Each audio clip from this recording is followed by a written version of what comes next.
Countries around the world, social and human rights organizations welcome the agreement between the resistance movement Hamas and Israel for a ceasefire and peace in the Gaza Strip. Venezuela highlighted its role in the international Gaza scenario at the 14th International Gas Forum underway in the Russian city of St. Petersburg. And in Argentina, federal prosecutor Eduardo Tayano ordered the analysis of President Javier Milei's and his sister Karina Milei's phones as part of the investigation into the Libra crypto scam.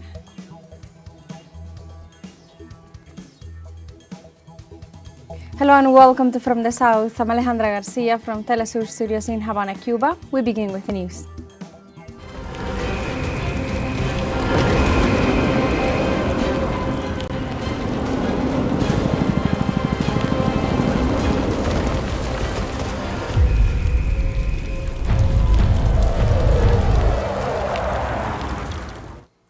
Countries around the world, social and human rights organizations welcome the agreement between the resistance movement Hamas and Israel for a ceasefire and peace in the Gaza Strip.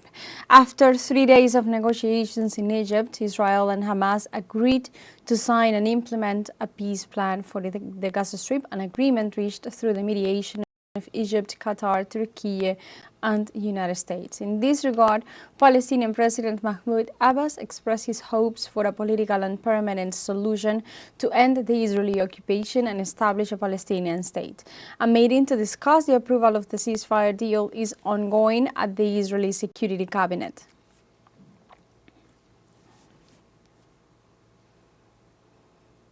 In this context, Palestinians in the occupied West Bank also welcomed the ceasefire agreement while remaining cautious over Israel's next steps. God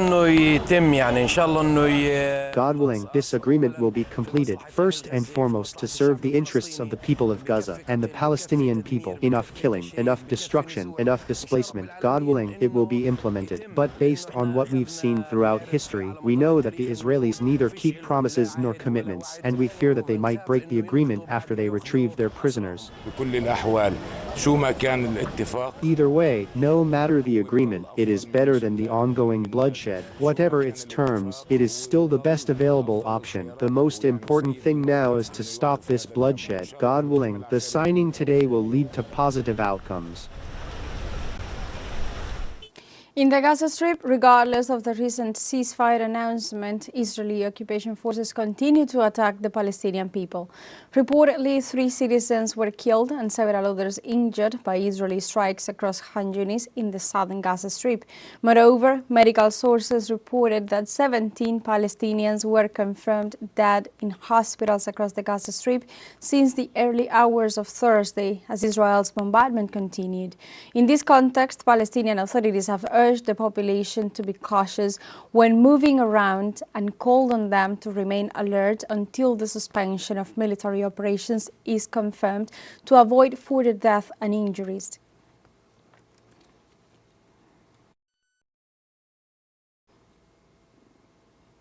Also in this context, the United Nations warned on Thursday that the Israeli attacks have devastated Gaza City, exacerbating an already severe humanitarian crisis. Furthermore, satellite imagery indicated widespread destruction across the city. United Nations spokesperson Stefan Dujarric, citing the Office for the Coordination of Humanitarian Affairs, explained that many people are unable to leave the north due to insecurity and described forcibly displaced Palestinians sleeping out in the open and struggling to survive amid severe food and shelter shortages. According to Dujarric, the United Nations Satellite Center published a preliminary analysis showing that the extent of damage in Gaza City alone encompasses 83% of the structures. About 81,000 housing units have been damaged.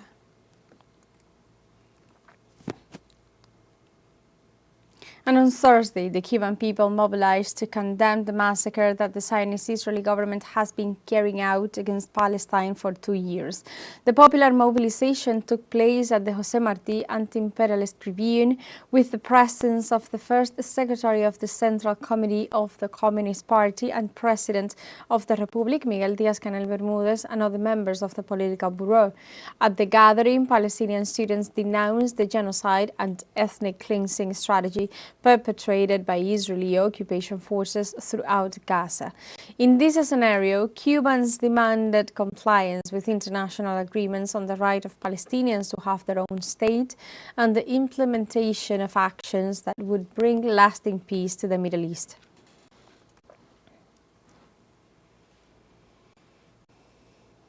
And in Brazil, social organizations mobilized to denounce the complicity of large corporations in the genocide taking place in the Gaza Strip. During a day of protest in Sao Paulo, the Solidarity Movement for the Palestinian Cause gathered in front of the headquarters of Folha de Sao Paulo, one of the city's most important newspapers, to question the media coverage of the genocide. In this scenario, activists condemned the complicity of the media in the historical process of colonization of Palestine and denounced how large transnational corporations benefit from genocidal actions. The demonstration also paid tribute to journalists killed in Gaza by Israeli attacks.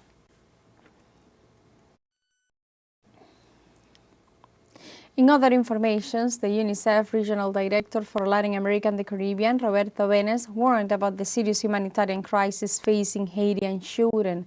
A UNICEF report informed that the number of children forced to flee their homes due to violence in Haiti has doubled. At least 680,000 children have been displaced due to hunger, abuse, and the risk of being recruited by criminal groups.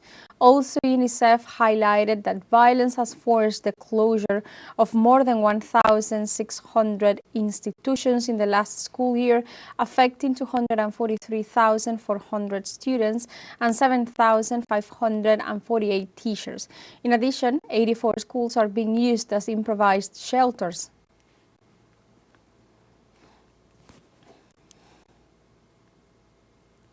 In other informations, Russian President Vladimir Putin arrived in Tajikistan on a 3-day visit to attend the Russia-Central Asia Summit and the meeting of the Council of Heads of States of the Commonwealth of Independent States. The arrival of the Russian president in Dushanbe, where he was received by his Tajik counterpart, Emomali Rahmon, reaffirms the importance of strategic alliances for President Putin in order to consolidate his influence in the region. The agenda includes economic integration, energy security, and defense cooperation, reaffirming that both nations are mutually important for development. He will also have a bilateral meeting with Ilham Aliyev, President of Azerbaijan, with the aim of preserving regional balance and solving problems through dialogue.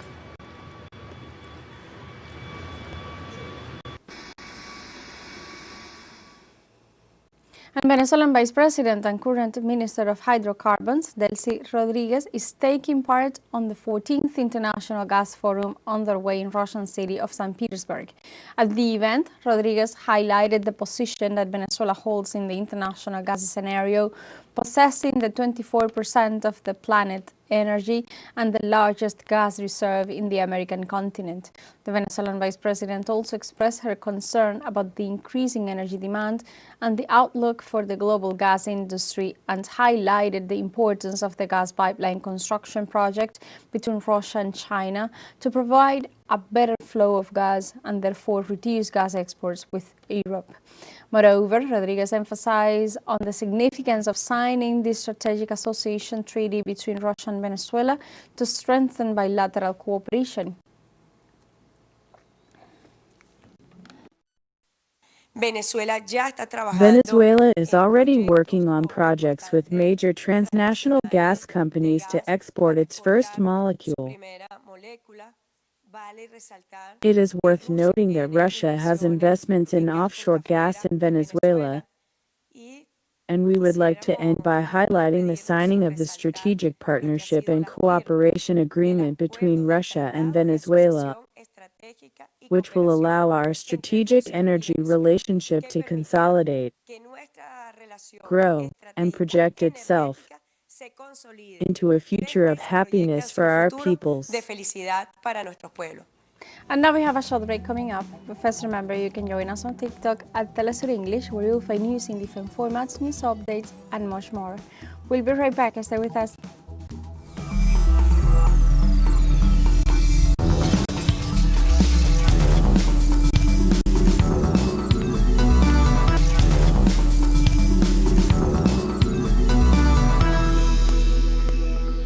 Welcome back to From the South. The United States Senate rejected the Democratic initiative to paralyze President Donald Trump's military campaign in the Caribbean, taking a stand in favor of the administration's authoritarianism. The initiative was defeated by 48 votes in favor and 51 votes against. The project aimed to end unauthorized attacks by the U.S. Congress. According to senators, Congress is the only body competent to declare war or authorize the use of force. Previously, senators had already asked the administration for evidence that narcotics were being transported to the U.S. on these vessels, as well as legal justification and an explanation as to why bombing was chosen over interception.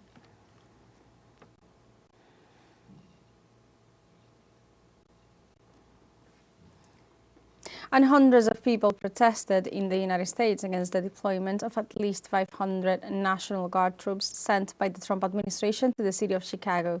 The protesters carried banners denouncing the militarization of the city's streets and demanded the immediate withdrawal of the troops. They also called for respect for the authority of local authorities in managing security and public order. In contrast, President Donald Trump defends the measure, affirming the need for the contingent of troops to ensure compliance with immigration laws and crack down on immigration crime in Chicago. In other informations, on Wednesday, the National Registry of Colombia confirmed that the historical pact coalition's consultation to select the candidate for the presidency of the Republic will be held next Sunday, October 26th. The delegate registered for Electoral Affairs, Jaime Hernandez Suarez, pointed out the referendum was requested by several parties which, within the legal deadline, that is on September 26th, confirmed their intention to hold it and register their candidates. Therefore, the registration is not a consequence of the provisional measure, but rather of the request by the Polo Democrático Alternativo, Unión Patriótica and Comunista Colombiano parties.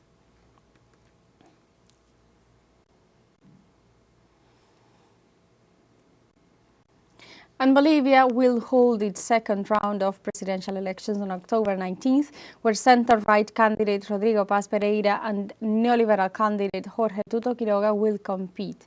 For the first time in 20 years, the left is not among the options to preside over the Andean country, which is immersed in a political and economic crisis.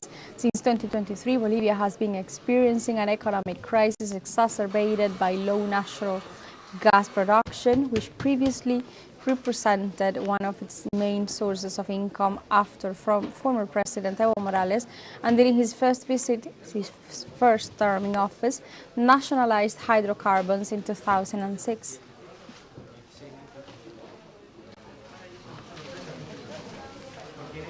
Also in Bolivia, President Luis Arce reaffirmed his government's firm stance in rejecting any action that undermines democracy and confirmed his willingness to hand over the presidency to the new leader elected by the Bolivian people on November 8th.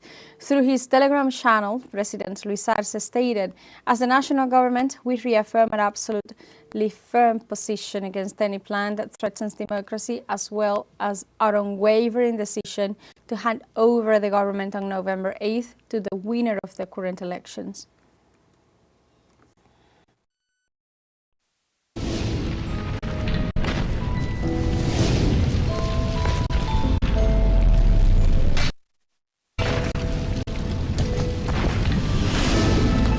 And in Venezuela, the World Congress in Defense of Mother Earth began with the goal of analyzing and debating environmental issues amidst the climate crisis affecting the planet. The meeting, convened by the Ministry of Eco-Socialism, will take place over 2 days and is expected to be attended by more than 250 international delegates, including experts, scientists and social movements from 62 countries. In this regard, the Environmental Agency highlighted the presence of 2,400 national spokespersons to address social environmental conflict, the prevailing socio-economic model, pollution and sustainable economy.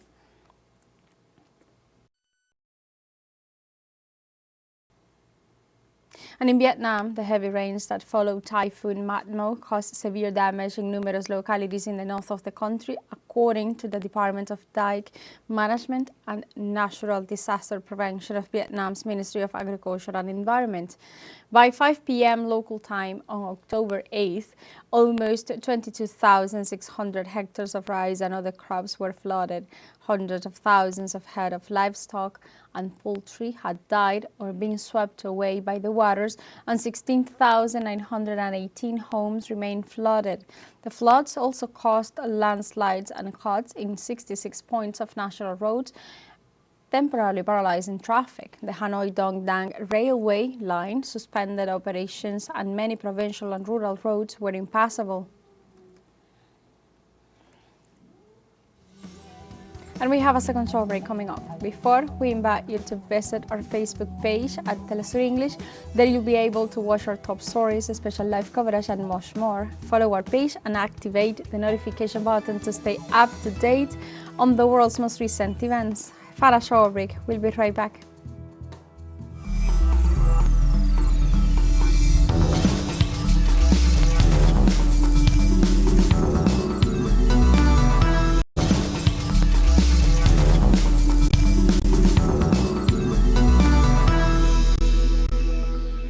Welcome back to From the South. In Argentina, federal prosecutor Eduardo Tayano ordered the analysis of President Javier Milei's and his sister Karina Milei's phones as part of the investigation into the Libra crypto scam. The measure aims to determine whether there were direct communications between Milei and the promoters of the token, Hayden Davis, Mauricio Novelli and Manuel Terrones Godoy. According to the resolution, the analysis will review all conversations, both individual and group, and in all messaging applications. Additionally, the prosecution requested the cross-referencing of calls and geolocalizations to track the movements of Hayden Davis, creator of the token, during his stay in Argentina. The devices to be examined are those seized on March 6, 2025, just 20 days after the financial scandal.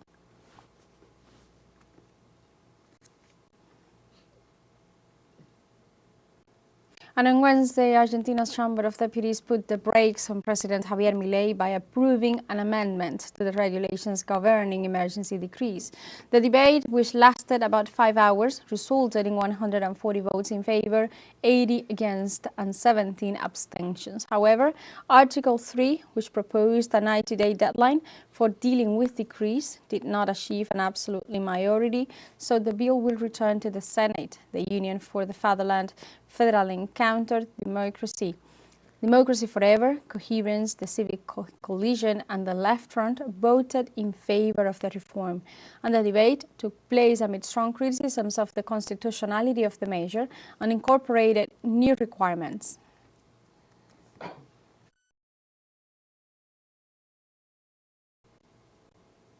And in Chile, Mapuche people staged a peaceful protest on Wednesday at the National Indigenous Development Corporation CONADI offices, marking 11 months since the forced disappearance of the leader Julia Chuñil.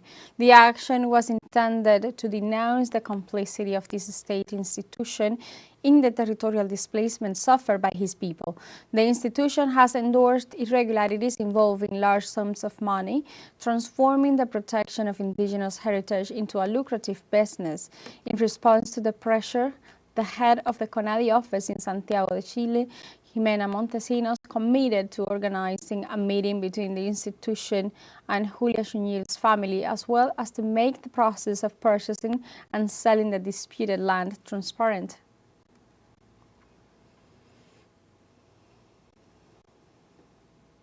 And also in Chile, police repressed the student protest at the Moneda Palace while they were holding a vigil for the disappearance of a Mapuche leader on Wednesday. High school students from the capital of the country held a vigil on the 11th month anniversary of the disappearance of Mapuche leader Julia Chuñil, and the event was just beginning when security forces repressed those present and took the students into custody. Also, in the south of the country, police entered a university to repress another demonstration for the Mapuche leader. And in response, the students denounced the double standards of the press and the Chilean state in the face of the disappearance in a context of militarization of the Mapuche territory.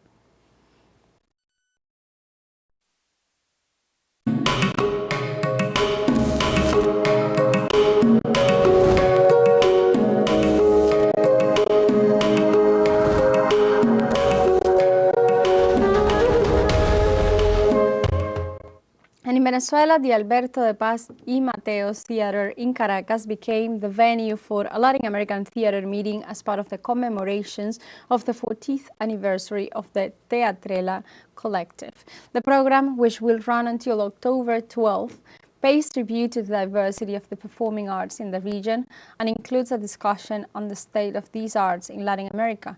The celebration will feature the presentation of the play The Gods and the Goodbyes, directed by Costa Palamides, and will include excerpts from iconic works such as Rabina Lashi, Ollantay, and text by authors, as well as traditional Caribbean songs and poems by renowned writers.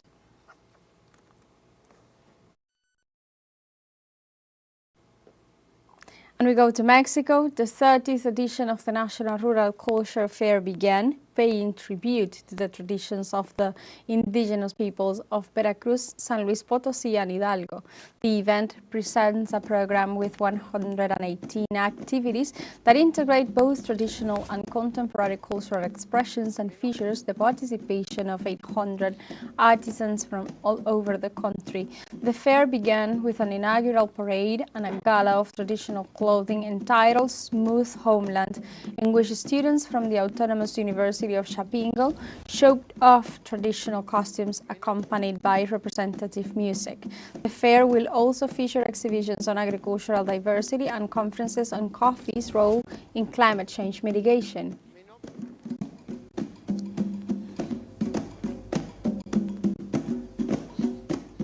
And Mexico City adds a new cultural space dedicated to one of its most representative figures, Frida Kahlo, as confirmed this Tuesday. The Red House, a museum located in Coyoacán, pays tribute to the early years of the painter before her life with Diego Rivera and the accident that marked her destiny. The venue, officially called the Casa Kahlo Museum, and invites visitors to discover a less explored stage of the artist's life, presenting an intimate look at her childhood, her family environment, and the formation that shaped her identity. The inauguration of this space reinforces the capital's commitment to preserving its cultural heritage, adding a new meeting point for art lovers and national and international visitors. And the 2025 Nobel Prize in Literature was awarded to Hungarian author Laszlo Krasznahorkai. On Thursday, the Swedish Academy announced that Krasznahorkai won the prize for his compelling and visionary oeuvre that, in the midst of apocalyptic terror, reaffirms the power of art. The Hungarian novelist, short story writer, and essayist is the author of books such as Melancholy of Resistance, Santang Tango, and War. Krasznahorkai is recognized for his distinctive style, which combines absurd and contemplation. And like this, we have come to the end of this news brief. Remember, you can find these and many other stories on our website at telesurenglish.net. Also, join us on social media. We are on Facebook, X, Instagram, Telegram, and TikTok as well. For Telesur English, I'm Alejandra Garcia. Thank you for watching.